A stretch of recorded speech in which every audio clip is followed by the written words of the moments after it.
It's a pleasure to be here. I first of all want to congratulate for the institute here, not only for inviting me, but for being able to create this forum. I know that they were working on it for a lot of time. It was postponed. It was a great disappointment for them. And now it's like a dream come true, gathering everyone for economic discussion around the same table. So this is really a terrific time, and I'm so happy that this evolved to be something real and true. And I'm honored to be here, so thank you for inviting me. I am Michal Halperin. As said before, I'm today a senior fellow in the Harvard Kennedy School, and I do research on competition in healthcare industry, in public healthcare industry, and also I'm researching how competition agencies should deal with the challenges of big tech. These are the two main topics that I'm researching. And until slightly more than a year ago, I was the head of the Israeli Competition Authority. I was head of the Israeli Competition Authority for more than 5 years. And for the Israeli Competition Authorities, this time was a time of change and reform. The Competition Authority that I came into was completely different than the Competition Authority that I left behind. We did a huge reform in the legislation, in the law, that turned out to be the economic competition law instead of the restrictive arrangement law. We changed the structure of the competition authority. We put a different agenda to the competition authority. We started enforcing a lot of practices of monopolies, which was not done before. So we had a series of enforcement steps against major monopolies in Israel. And also we did a lot of work on advocacy and promotion of competition. So until that time, the traditional Israeli antitrust authorities, as it was called then, usually kept its authority on maintaining and preserving competition. They would enforce cartels, they would review mergers, they did a lot of work, no doubt about it. But when I came in, and that's what I will mostly talk about, I started doing a lot of work on promotion of competition, and mainly within the branches of the government and the parliament, the Israeli parliament, Knesset. So that will be the major topic of today. How do we balance between competition and regulation? And this is what I will mainly discuss today. I want to give you a short introduction. I will not talk for an hour and a half. I will talk much less than that because I want to keep a lot of time for you, for discussions, for your inputs, and for your questions. So prepare yourself to ask and to be active, and needless to say, you can stop me if you don't understand me during the talk to ask questions. Okay, so let's deep in. I will start with a story, a real story that happened, but it requires a little background that the Israelis among you might be familiar with. So be a little patient with the background that I will give about the topic of bread in Israel. So bread is why? What? Really? But not in Israel. Not in Israel. Okay. So I'll talk about bread. If it's all familiar with you, then okay. Bread is basic food. It's basic food in Israel, and it's price sensitive. People eat it as a basic food. Poor people eat a lot of bread, and the government was always sensitive about the price of bread. So until the 80s, bread was subsidized in Israel. And when in the 80s, Israel started to open up to market economy, it understood that it's not efficient to subsidize the product, so it abolished the subsidization of bread. But it did put bread under price supervision. So there are a few kinds of bread today that are supervised, mostly 3 kinds of bread that you see here in the picture. That means the standard loaf of bread, the sliced standard loaf of bread, the one you see in the nylon wrap, and the standard challah, which is usually consumed for weekends, for Shabbat. So these are the 3 kinds of bread that the governments supervise the price of. It means that the producers of bread cannot sell the bread above certain price to the retailers, and the retailers cannot sell these kinds of bread above a certain price to the consumers. So there is double supervision, both on the producers and on the retailers. And of course, there is all kinds of, if you go into the supermarket today, you can find all kinds of breads. There is pita, and there is a rye bread, and the light bread, and everything that you would think of. They are all not supervised. The price of them is not supervised. Only these 3 kinds of bread and 2 others that you cannot find anymore are supervised by the government. So when the government needs to supervise the price, how does it decide what should be the appropriate price?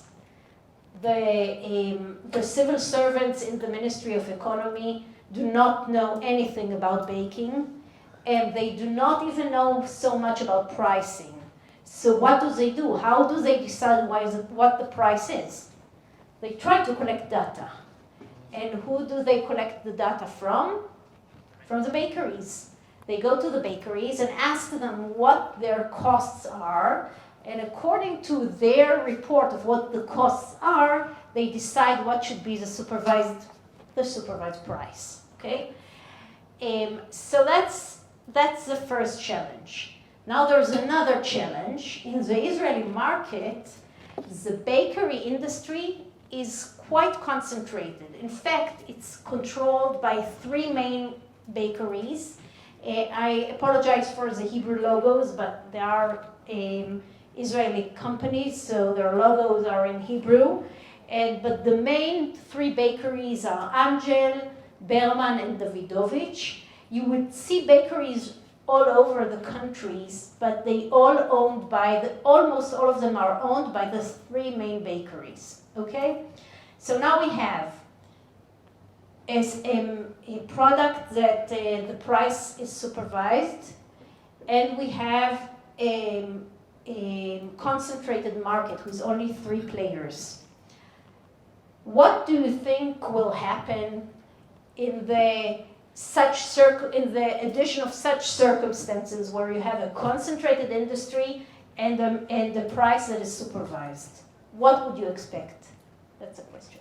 Stable price. Stable pricing. Why so? Can you elaborate? Because it is supervised by the government, so they cannot increase it or decrease it as they want. Okay, so fairly stability in the prices. Okay, what else? Yes. Poor quality. Excuse me? Poor quality. Poor quality. Why poor quality? Since there is a cartel of 3 companies and the price is supervised, so they have the incentive to make as much money as they can. So we'll invest less in machinery and manpower or products to make the least most priced product they can make.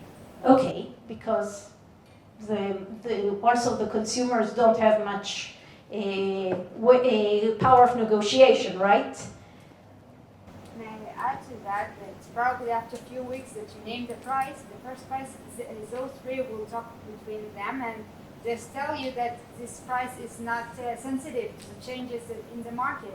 So they have to do like a poorly job with bad quality. So you also will anticipate a reduction in the quality of product. Okay, yes. Perhaps competition the price is so low, so the companies are not attracted to more. Okay, absence of competition because the prices are set by the government, so nothing to compete about, right? Okay, so these are all very good observations, and some of them, in fact, turn out to be exactly what you anticipated. Let me go out and tell you how the story evolved. So in 2010, the Competition Authority found a cartel between the bakeries. I was kind of surprised that you mentioned the cartel because I just said concentrated market. But in fact, yes, in 2010, the Competition Authority, then the Antitrust Authority, revealed a cartel between the three bakeries. The three bakeries decided among themselves to stop giving discounts to retailers below the controlled price, below the supervised price. They also decided among themselves that they will not compete over retailers. So if one bakery has a retailer as a client, the other bakery will not bid for the same client. So they split the clients between them, and that's how they eliminated completely the competition over bread between them. And in fact, the prices that until then they gave quite a lot of discounts on bread, the prices rose following the cartel. This cartel was one of the major cartels that were caught by the Competition Authority in the whole history. It was a very severe cartel and a very basic product that every consumer, and mainly poor consumers, consume quite a lot. And the Competition Authority indicted the companies and their executive. They were found guilty, and some of the executives even sat in jail and served time in jail because of this cartel. But that's not the point that I want to make here, because cartels are forbidden, and it's a violation of the law to eliminate competition through cartel. That's not what I wanted to talk about. What I wanted to tell you is that while the Competition Authority was going through the documents of the investigation and going and learning the internal documents of these companies through the investigation process, they learned that the three bakeries are misleading the Ministry of Economy and the Ministry of Finance on the cost of making bread. So the Ministry of Economy was relying on the information that they were getting from the bakeries, but the bakeries inflated the real cost and misled the Ministry of Economy, and that brought higher prices to the very basic product that is called bread that is supposed to be controlled and kept in low prices for poor people.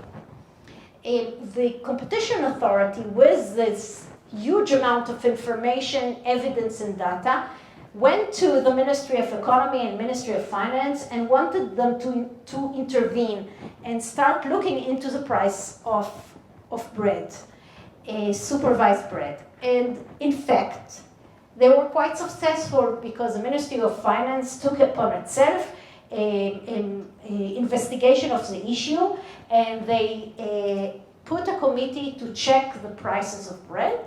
The committee did a very long work on it because it took a lot of time. And at the end of the day, in 2015, they decided that the price of basic bread, of the sliced basic bread, should be reduced by 20%. 20% is a huge reduction in price for such a basic product, but it never happened because the bakeries used their right to argue before the government, and they had all kinds of argument that the prices that were quoted were not right, that the Ministry of Finance looked only at the very low prices and not at the average price. They had all kinds of arguments that I was not that involved in. But at the end of the day, the Ministry of Finance decided to re-examine the price.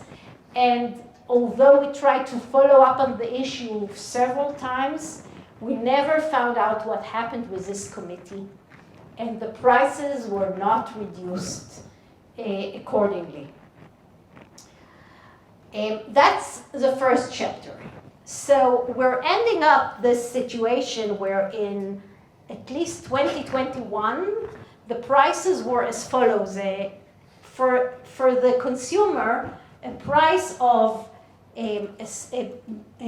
bread, sliced bread, was 7 shekel and 11 cents. And for the retailer, it was 5 shekel and 37 cents. I'm mentioning the prices. It's not very important to remember them, but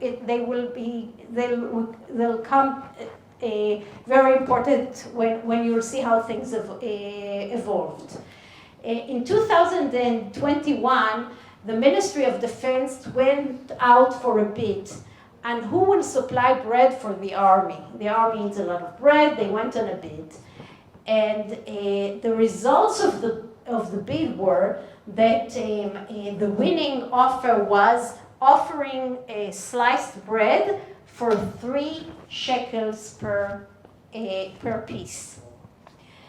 The bakeries that lost the bid argued that the offer of the winning bid, Berman's offer, was in fact predatory, meaning that they put a price below cost only to eliminate their competition out of the market, and therefore the price is not lawful.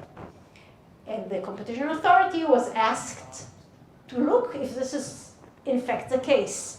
So we found ourselves again mingling with the bread industry. And it turned out that the 3 shekels offer that the Berman offered to the Ministry of Defense is in fact a profitable offer, quite profitable offer, not slightly profitable, very profitable offer. And the price to produce a slice of bread, a loaf of bread that is sliced, is way below 3 shekels. So we started looking again, what's going on in this market? Why is the supervised prices so much higher than the real cost of preparing bread? We went on February 2021, we observed what's going on in retailers, and we found that although the supervised price is 7 shekel and 11 cents, in fact, in many, many retailers, supermarkets, the prices are sold, the prices of bread is much lower. It's sometimes below even 4 shekels in rare cases, but in some cases. So what evolved was that big supermarket chains were able to get substantial discounts from the bakeries. And in some cases, not always, some cases they even rolled the big discount to the consumer, or at least part of the discount to the consumers. And who never got discounts, by the way? The ones that never got discounts were the small retailers, what we call makolet, the small retail in a retailer in the neighborhood, the local retailer, and the other people that didn't get discounts were the consumers that were consuming bread in small shops, in small supermarkets or small neighbor shops. They never got the advantage of price. But what we understood was that there is really no connection, no real connection between the real cost of producing bread and the supervised price of bread. There was just no connection between the two. We tried to convince the political, the ministers to abolish the prices. We were not the price supervision. We were not able to promise them that there will be an immediate reduction in the prices of bread. We were not able to promise it, but we were quite sure that for the long run, there will be a reduction in the price of bread. But we were not able to convince them to eliminate the supervision of prices. And in fact, a few weeks ago, the prices of bread were increased from 7 shekels and 11 cents to 7 shekels and 91 cents. Now, I have to be fair and say that since we dealt with the bread industry in 2021, a war opened in Ukraine and the prices of wheat went really up. So it's very difficult for me from the outside to understand whether this increase in the price that was taking place recently is justified or not. But I can tell you that when I prepared for this presentation today, I went into a site that is called Prices that I really, really recommend you to use that compare prices in different supermarkets. And I'm sorry for the very small letters, but still you can see that in many retailers sell the bread way, way below the prices of the controlled price. So this suggests that there is still place for a reduction in the prices of bread. Now, in fact, I cannot really complain much about the pricing of bread. It's very, very difficult for civil servants, even if they're very diligent, even if they're very smart, to know what the exact price should be. If they'll put the price too high, it means that the incumbents are too profitable and you are not doing good work of keeping prices down in basic food that is very, very important. If you put the price too low, then the producer will have no motivation to produce the product. And in fact, we faced a shortage, for example, in Israel. We faced shortage in butter, which is also the prices of butter is also supervised because it was not attractive enough for the dairies to produce butter. So it's not good if the prices are too low. It's not good if the prices are too high. And it's very, very difficult to control prices properly. So it's not a surprise. I assume that many of you already know that supervision of prices is not a very good technique to reduce the cost of living. But still, we see this happening many, many times. So what I want to do is to take this story about, and one more thing, one more fact that is really important for me to say. When the OECD looked at Israel, it found that the prices of bread in Israel, in average, are 54% higher than the average OECD countries. So when we're talking about cost of living and the high cost of living, this is a supervised product. The prices are controlled by the government. And we get the outcome that the prices of bread in Israel are way above the average of the OECD. So that's something to think about.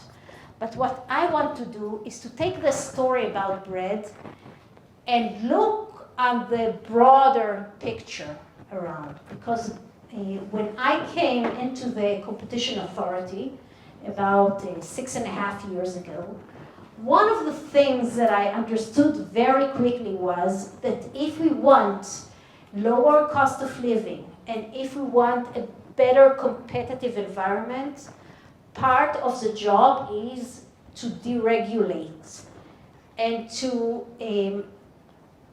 educate the government how to interfere less with the market and how to create more competitive markets. So we took this as a mission. And when I say that I took this as a mission, it means that I dedicated a lot of human resources. Some of my best people in the competition authority, and we built a whole department that their purpose was to advocate within the government and within the parliament for competition, to advocate for competition. And they were measured by the success in their advocacy efforts, whether they're able to promote deregulation, whether they are able to stop all kinds of initiatives that will harm competition. And they were measured on these successes. I also invested a lot in training the team on how to do advocacy. It's not that easy to do advocacy. Sometimes it's much more easy to be what the traditional competition authority was, enforcement agency. When you enforce, you decide whether to indict, you decide whether to impose sanctions. You are the one deciding. When you go to advocate for competition, you need to be convincing. You need to be able to convince other people to go with you. You need to be able to do compromises and to promote competition more proactively. And we dedicated really a lot of our resources on this topic.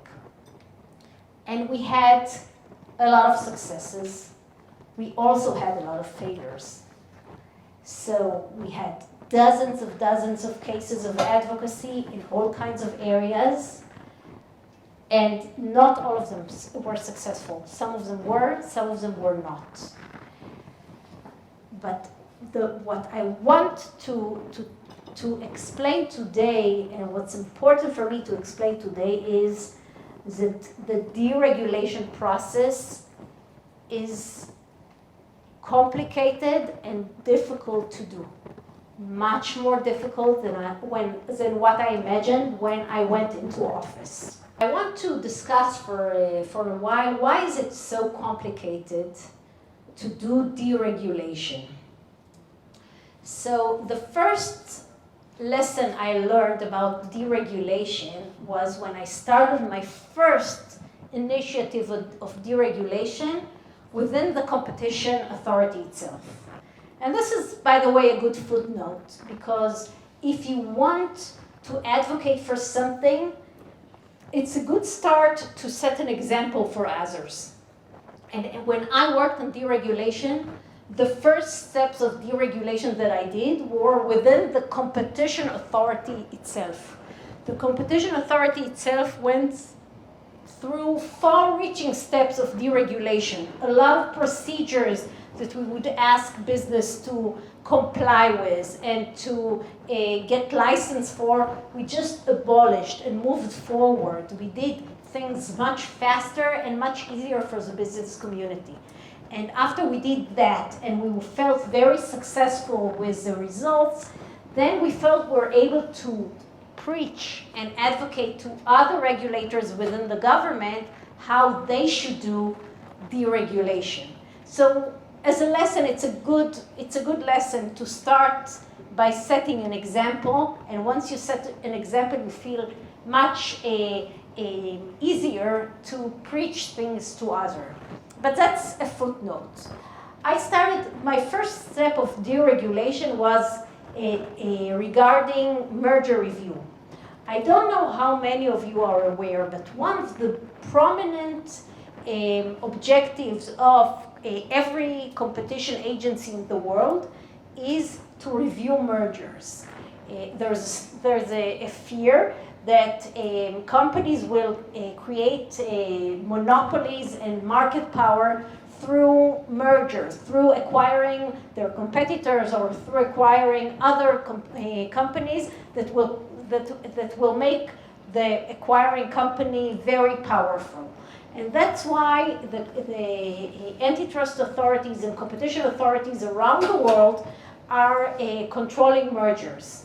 And usually what happens is that every merger above a certain size, or every merger that the parties are of certain size, need to file the merger transaction to the competition authority for their review, and they are not allowed to close the deal before they get the approval of the relevant competition authority to their merger. That's part of the procedure. It's very common. There are all kinds of different systems around the world, but the principle is just the same.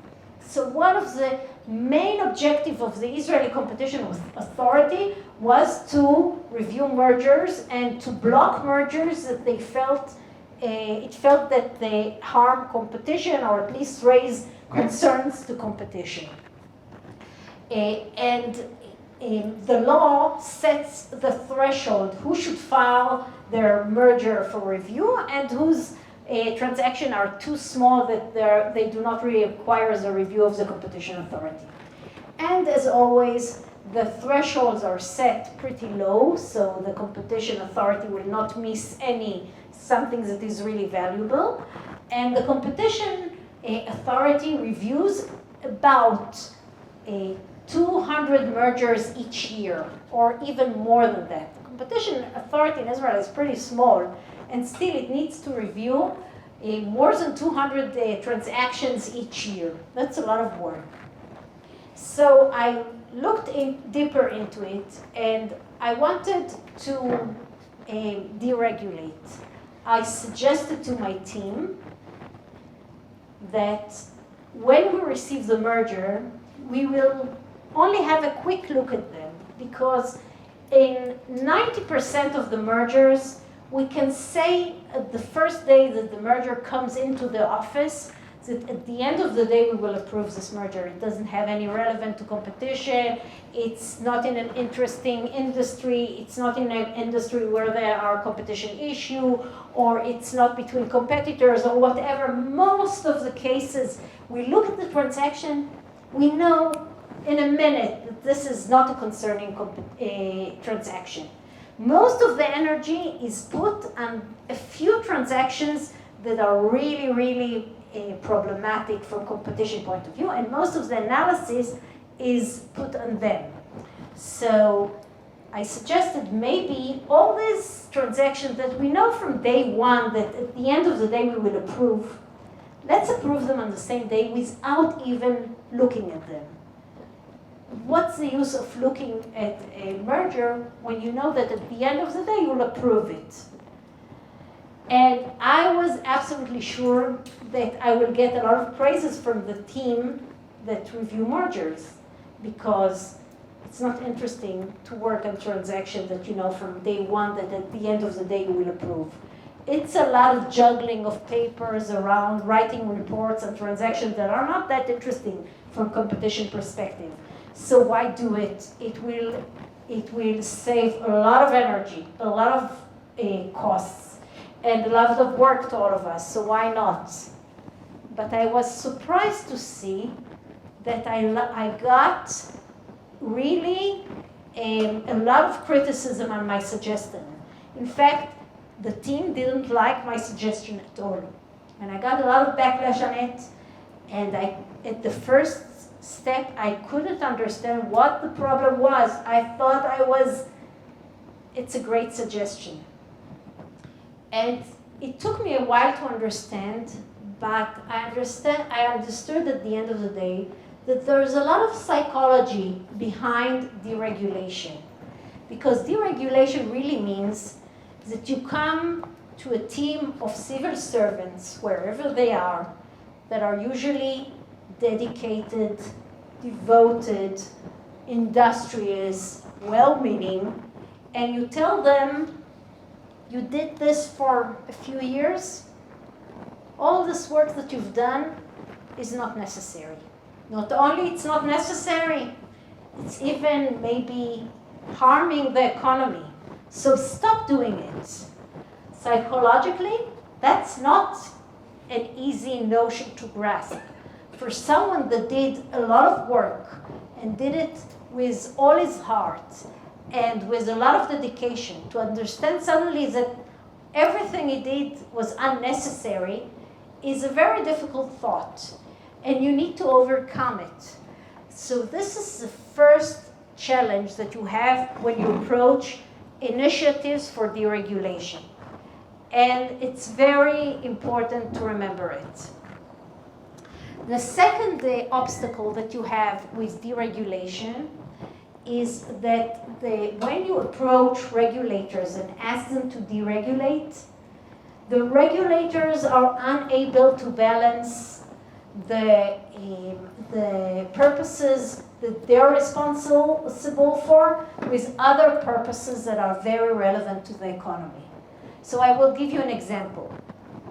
The Ministry of Health in Israel is responsible for the public health and the public safety from health perspective.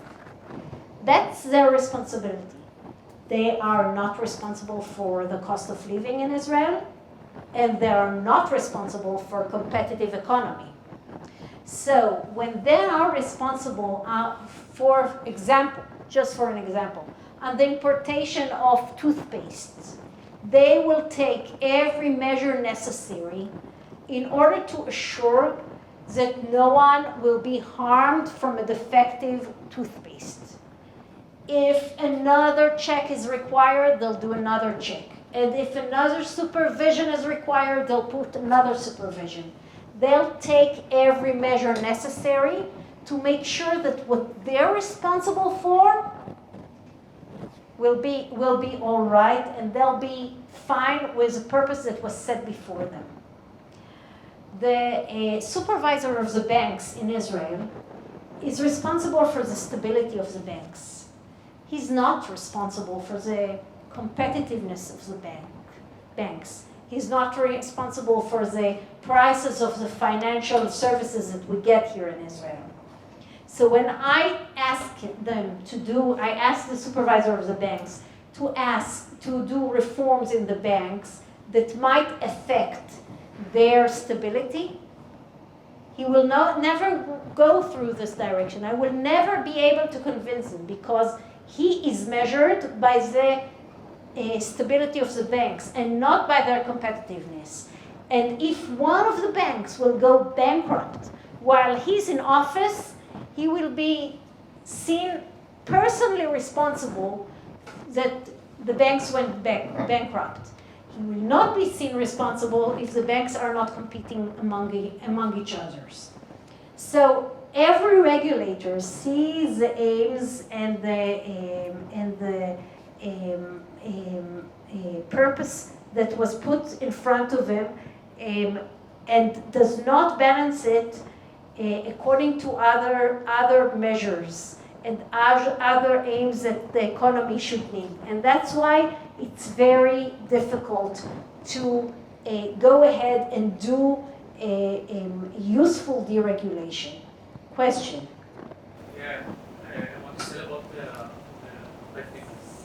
There is a goal of the supervisor that is the competitiveness of the banks.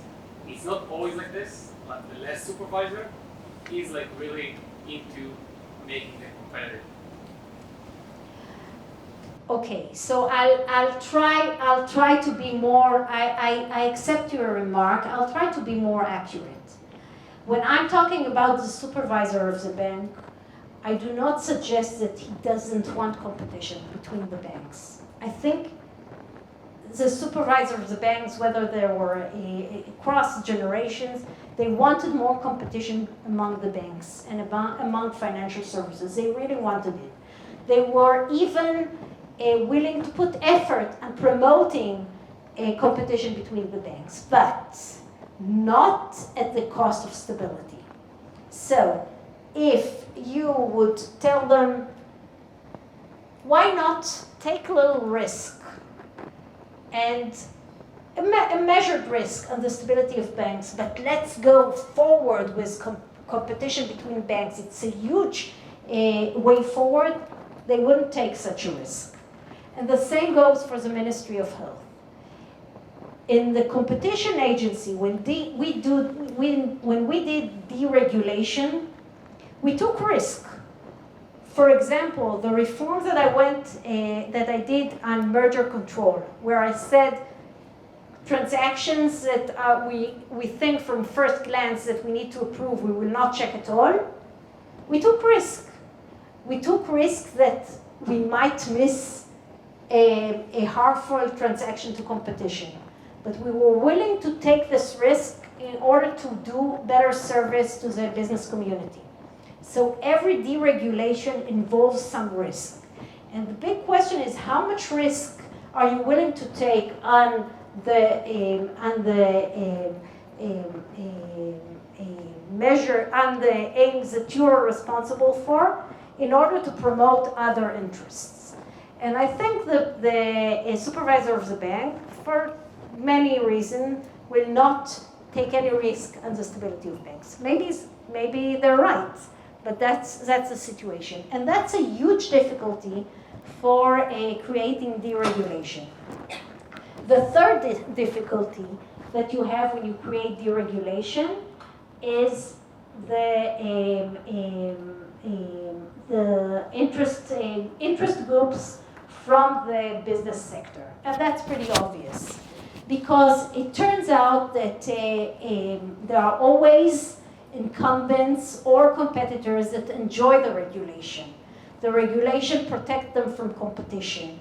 And they want the regulation to keep on going, so they will be protected from competition. And the examples are, we can find many, whether it's doctors or lawyers or accountants or taxi drivers or insurance agencies or many other groups that have interest in much more regulation that will block the competition out and will keep their incumbency in the market as it was. And you need to fight this interest groups. But these interest groups also have their voice, and they come into the relevant regulator, and they emphasize the risks. And they try to convince the regulator that is not oriented on competition to begin with, that the rules that there are must be kept or even strengthened, and more regulation is required. And you need to be able to fight this, and not always you succeed in this fight. But it's very important to understand that there are also business interests that keep regulation in, and keep regulation as it was. And it needs to be clear that there is some advantages for some interest parties in the existing regulation. Now, before I'll stop talking and turn it to you, I will say one more thing that is important for me. In order for a government to be able to do a good process of deregulation, you need a government that is working in cooperation and in a collaboration. And there are, at least in the Israeli government, 3 major ministries that need to cooperate for process of deregulation to succeed. It is the Prime Minister Office, the Ministry of Justice, and the Ministry of Finance. There are 3 essential ministries, at least in the state of Israel, that need to cooperate in order for deregulation and processes of deregulation to succeed. Now, whatever your political view is, and I know that we're in time of election, we have to admit that the government that we had in the last year was able to promote huge reforms of deregulations. I was not involved, I was in Harvard while it took place, but there were a few steps that were taken that were really, really important for deregulation, and that we, as competition authority, we advocated for these reforms for a long, long time. And I want to mention a few of these reforms because they are worthwhile mentioning. So, there was a reform in the Standard Institute. There was a reform in the licensing of businesses. There was a reform in the importation of goods. There was a reform in the importation of agricultural foods. There was a reform in the kosher foods. And there was a privatization of the port of Haifa. All are still in process, and I do not think that we feel the outcomes of these reforms yet, but I'm pretty optimistic. I think that in the coming years, we might see a better economy a much deregulated economy, and even we might have the tools that are needed in order to fight the cost of living here in Israel. And on this note, I will turn it to you for your questions and your input or observations, and we'll take it from there. Yes, I have a question about deregulation. What does it mean exactly? The complete removal of the regulation, or at least the review of the regulation? Yeah, so that's a very, very good question, and in fact, I feel ashamed that I didn't mention it before. The question is, what is deregulation? Abolishing all regulation? God forbid, no. And in fact, I do not try to convince you that regulation is not required. We live in a very sophisticated economy and environment, and we cannot afford to live without regulation that will manage complicated parts of our lives. So I'm not preaching not to have regulation, but I do feel that sometimes the regulation is old-fashioned and old-fashioned, need to be re-examined. We need to understand what we try to accomplish through the regulation, because sometimes we're so stuck in the existing regulation that we forgot what the purpose was. And in some cases, there's already technology or other things that can resolve the issue better. I'll give you an example. The Israeli government licensed taxi drivers. It started decades ago. Why do we want to license taxi drivers? Because we want them to be reliable, we want them to be honest, we want them not to cheat the consumers. Today we have applications where people write all their opinions about every drivers. This is much more effective than the licensing of the Ministry of Transportation. So what I think we need to do is not to eliminate regulation at all, but I think we need to minimize it, and we need to re-examine it, and we need to think thoughtfully, what do we want to reach with a relevant regulation? Yeah. Okay, so I wanted to ask, I think the headline was finding the right balance. So if you can emphasize, how do you really find the right balance between deregulation, or let's say economic freedom, and between a good set of regulation, and if the regulation authority comes into this equation? Yeah. So these are two excellent questions. So first of all, how do you hit the balance? One of the things that I learned while talking with other regulators and trying to advocate for deregulation is that I will not be able to convince other regulators that competition is more important than what they're doing. And you need to respect that. And in fact, in some cases, it's not more important. Is it important to have baby milk that it will be safe and babies will not be harmed? Yes, it's important, and you may think that it's even more important than competition. Is it important to have stable banks? Yes, it's very important. If one of the banks in Israel will go bankrupt, it will be an economic crisis to Israel. So, I can preach about competition, but there are other interests. So, first of all, when you come into the dialogue about advocacy, you have to be respectful about the other purposes of other regulators, and do not come with the perspective that competition is everything. The other thing that I learned is that the only way to succeed in deregulation is to convince the relevant regulator that his purposes will not be harmed if it will open up to competition.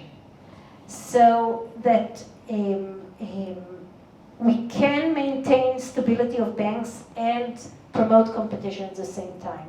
We can maintain the health of the public and promote competition in toiletic products. If we're able to do that, then we have the door to be able to convince and to promote competition. So it seems pretty clear that deregulation requires a lot of effort, and even with that, it can be complicated to achieve the result you plan to achieve. So if deregulation is hard, why not trying to weaken regulation when it's set, to make an expiring date, for example? Yeah, that's an excellent input.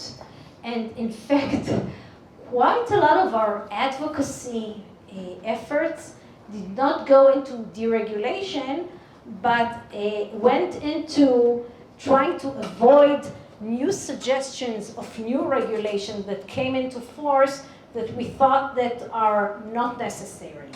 So all kinds of ideas would come to different regulators, and special seats for babies in the cars, or all kinds of issues that would come up and would go for legislation in Parliament, and we would hold our heads and say, wow, not additional regulation, and we would go and advocate for opposing the suggestions. So, for example, when COVID hit, the Ministry of Health had a suggestion that at least for while COVID is going on, the consumers will not be able to switch from one health plan to the other. So in Israel, we have 4 health plans, and the consumer can switch from one health plan to the other 4 times a year, for 2 times a year, but there are 4 different dates that they can do that. And the Ministry of Health suggested that maybe the health plan should concentrate their effort on fighting the COVID, so let's not allow consumers to switch between health plans. That's really eliminating all the competition between health plans. And we advocated very hard on this point, and we were able to succeed and avoid this suggestion. Not always were successful, as I said. Yeah. Put an expiring date on regulation. Is it a valid solution? Put an expiring date on a regulation. Is it a valid solution, or it's consisted in itself in a problem that is probably then? Because I think about if you make a new regulation without setting a date for it, then it will be hard to push and advocate for the deregulation of that regulation. But if on the date you set it, you set an expiring date, then it loses its power after a couple of years. So is it a really good solution, a valid one, or I missed something and it will not work? Well, I certainly think that in some cases it's a good way to start. By the way, on deregulation too, not only on new regulation, but also on deregulation purposes, because when you have a hesitant regulator that doesn't want to let off of the regulation that he's used to, you tell him, let's try for 2 years and see what happens. And if it expires and you don't want to extend it, you're back where you were. So it's sometimes a tool to convince someone to try something. So in some circumstances, seems quite a good suggestion.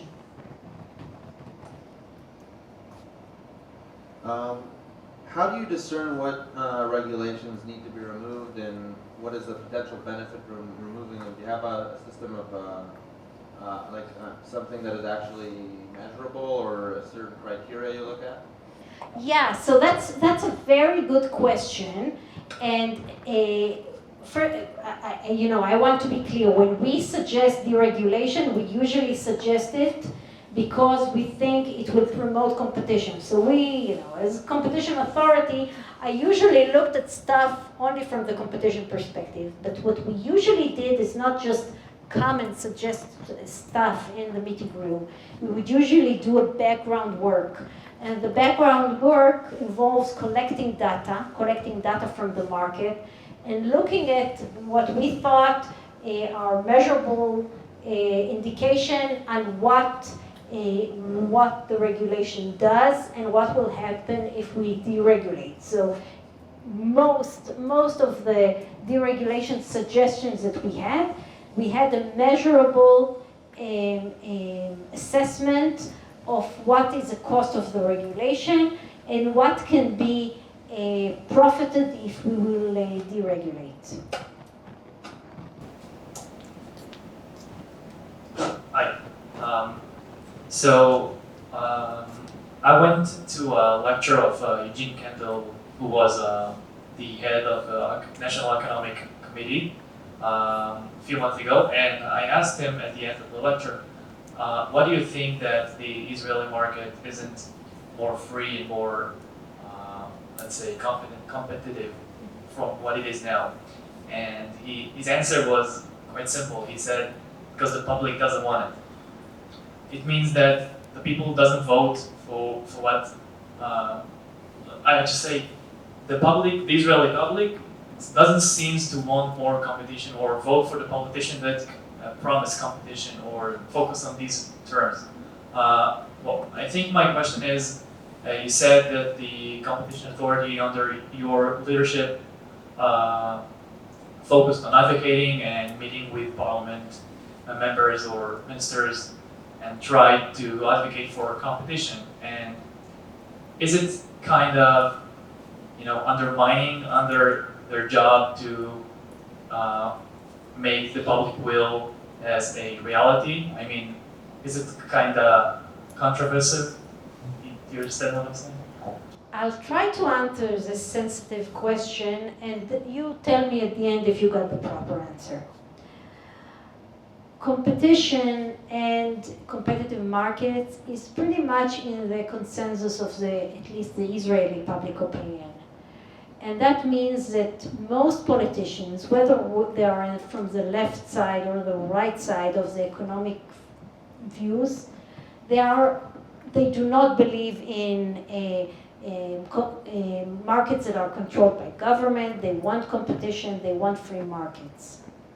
There are nuances, but competition as a whole is pretty much under consensus. I did a lot of good stuff for competition with left-wing politicians and with right-wing politicians. And there were also politicians on both sides that put a lot of obstacles on competition, mainly because of political considerations of a group of interests that they needed to please. But that's politics. It's not a judgmental, it's an observative saying. I didn't need to be elected. They need to get elected. So I'm not judging them for how they made their decisions. But in fact, on both sides of the political arena, there were pro-competitive politicians and politicians that did harm to competition. Yes. I want to follow up Hold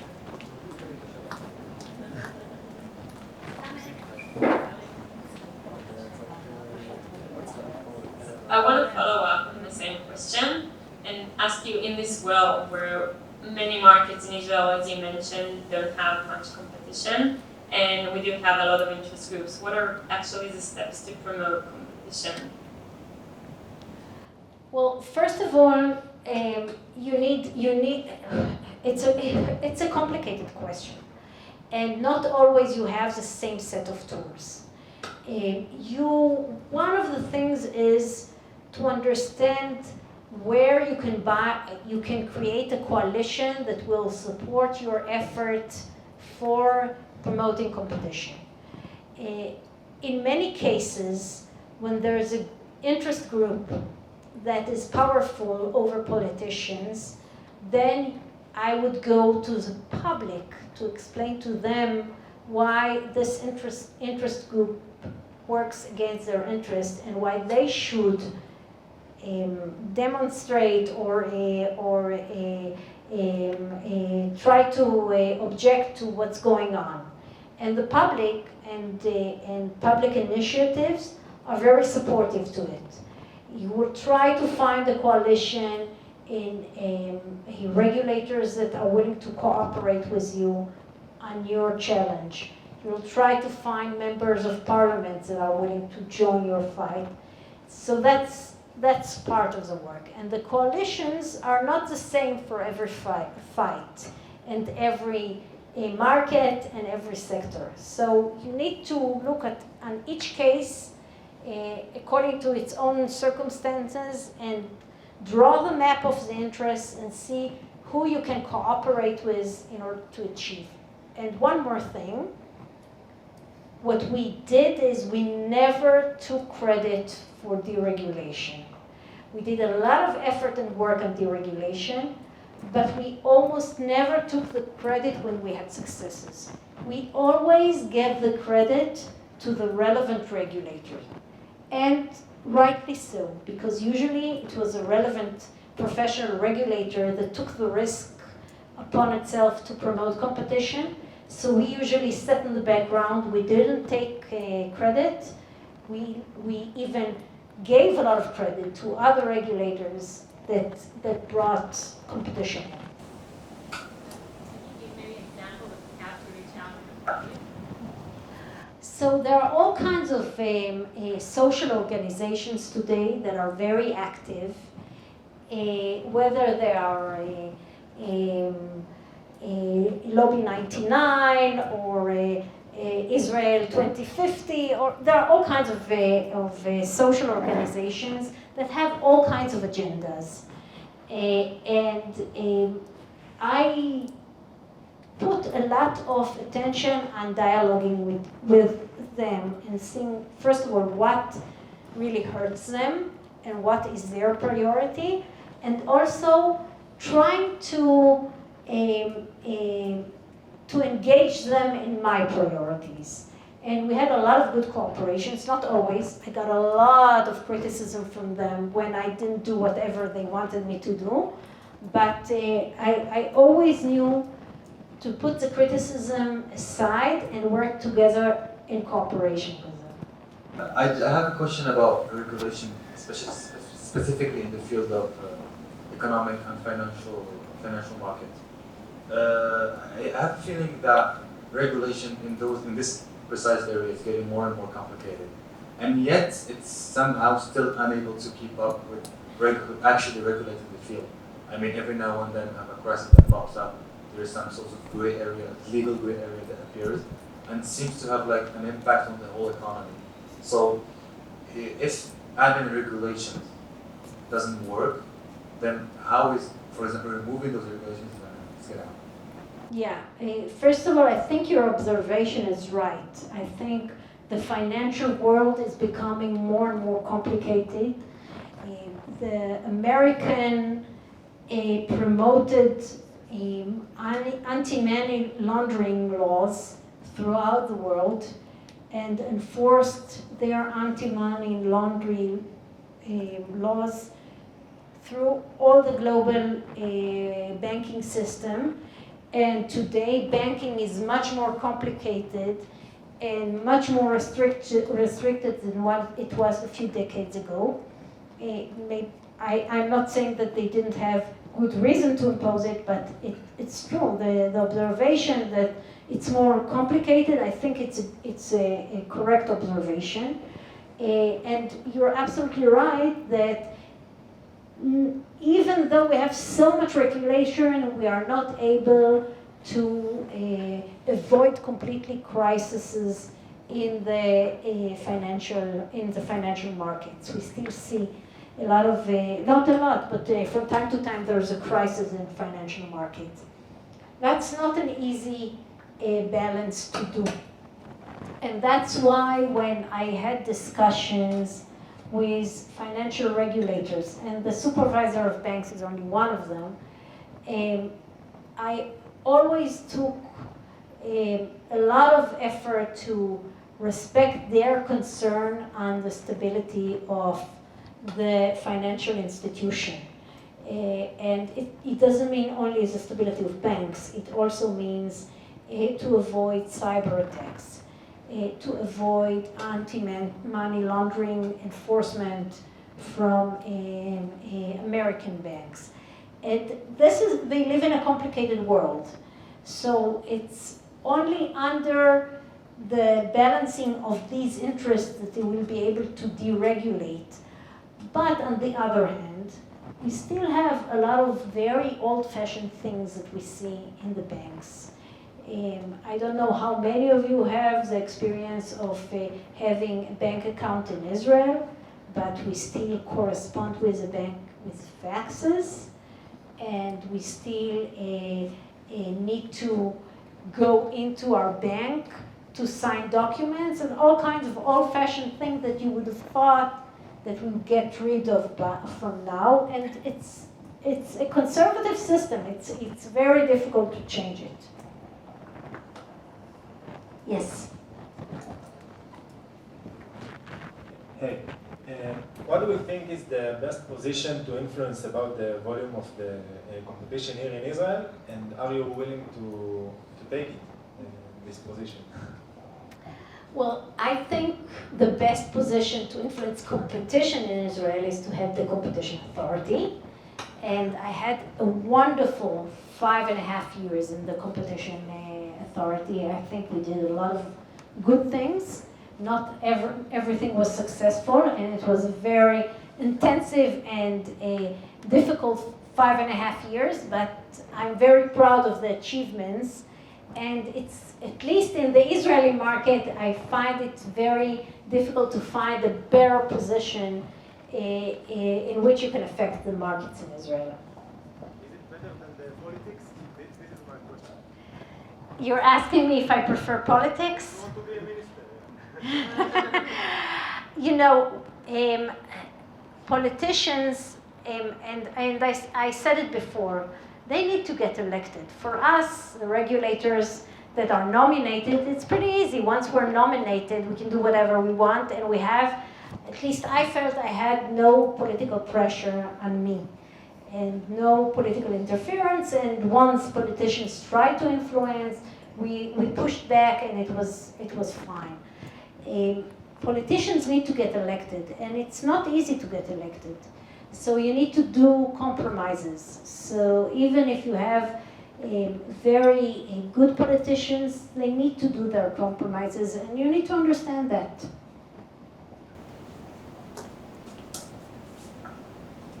I'm sorry if my question is taking us a little bit back, but I didn't get why are we still continue to supervise the product. Like I saw that we're supervise 21 product, but apparently it does hurting the competition and it's still not achieving its goal. So why still? Yeah, there are things that once you put into the regulation system, it's very difficult to put out of the system. So there is a saying in Hebrew that a stone that was thrown into the well by one person, 1,000 smart people will not be able to put it out. And that's the case in price supervision. For a politician to decide to get rid of the supervision of a bread price is a very difficult decision, because if he takes this decision and the day after the prices will go up, there will be a huge criticism on his decision. I will not get hit. I'm the head of competition authority. He will get hit. And he will need to take responsibility for this decision. And that's why I kind of understand why it's very frightful for politicians to take a decision to withdraw from supervision of prices. But I have to tell you, they are very reluctant to put new products into price supervision. So from time to time, there's new product coming into price supervision. But usually, when I talked with politicians, they understood very well why it's not a good idea to put additional products under price supervision. And that's a good development, because until a few decades ago, politicians talked in a completely different language in Israel. They wanted everything under regulation and everything under supervision. And today they understand that, well, we have what we have, but we don't have to expand supervision more than it is. Yes? You talked about mergers and mergers that could be problematic for competition. My question is, there are many companies or many markets in Israel which are dominated by 1, 2, or maybe 5 players, but could easily be regarded as a monopoly, duopoly, or a trust. So do you think some of these companies should be broken up, or what steps should be taken to make, like, food market, or like there are several big markets I have in mind that are not very competitive, frankly? Okay, so you're absolutely right. First of all, it's much easier to block a merger than to split a company that is already a monopoly to a few companies. It's much more intervening in the market to tell a company to divest part of itself to others. So it's much more difficult to split companies than to avoid their mergers, to begin with. I am not against splitting monopolies. I think we should, in concentrated markets, think about this idea openly. The only observation that I have is that if we want to split a monopoly, we need to understand what we want to achieve from splitting this monopoly. So I'll give an example. I was asked about the big food producer in Israel called Nuva, whether it would be wise to split Nuva into their dairy products, which are dominant in Israel, and to split it from the frozen vegetable market, in which there are even bigger monopoly. I don't know if you know, but Nuva is, through a subsidiary called Sunfrost, really has something like 70% of the frozen vegetable market. So it's dominant both in the frozen vegetable market and in some of the dairy products. And I was asked whether it's wise to split the two companies. And the answer is, what do you want to achieve from splitting such monopoly? Because at the end of the day, you will be left with a monopoly in the frozen vegetable market and a monopoly in the dairy market. You will not create new competitor in any one of these markets.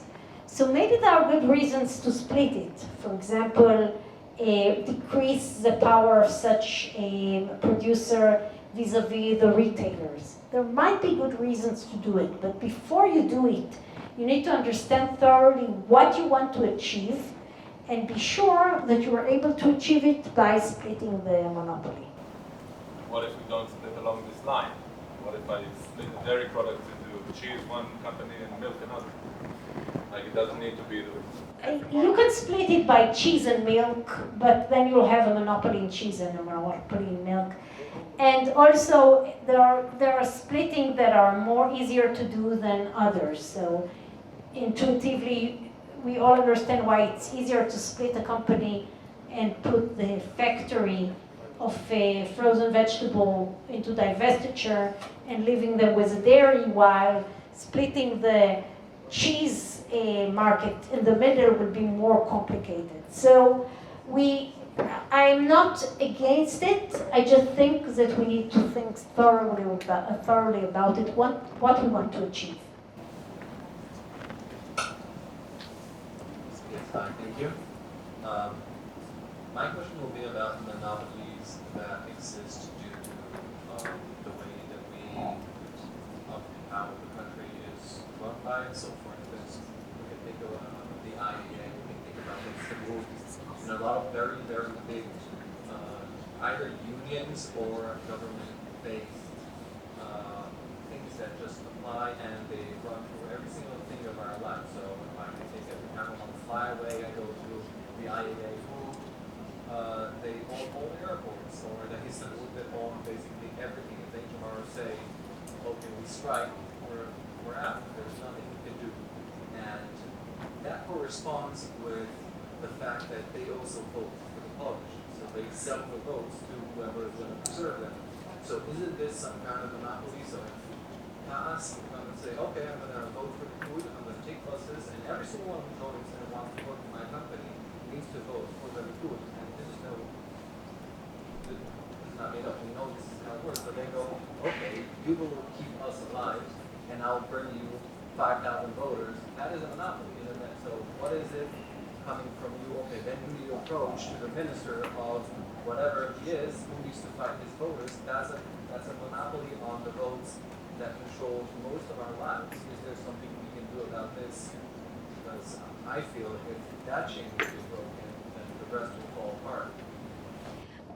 Okay, so it's a very good question and a very complicated one, and I'll try to be a little more optimistic than you are. Okay, so just to have somewhat historical perspective, until the 80s, the economy of Israel was owned by the government. This means that the government owned everything in Israel. Construction companies, telecommunication companies, everything. And they had a very strong union of workers that had a lot of control over the economy. But this is gradually evolving towards a more free economy structure of our economy. And I think it takes time. It takes a few decades. But gradually, we see more and more free markets in Israel. And in fact, the unions are becoming less powerful. And I just want to make sure that I'm not misunderstood. Unions also have their part that is necessary in the economy, because unions do keep the interests of workers.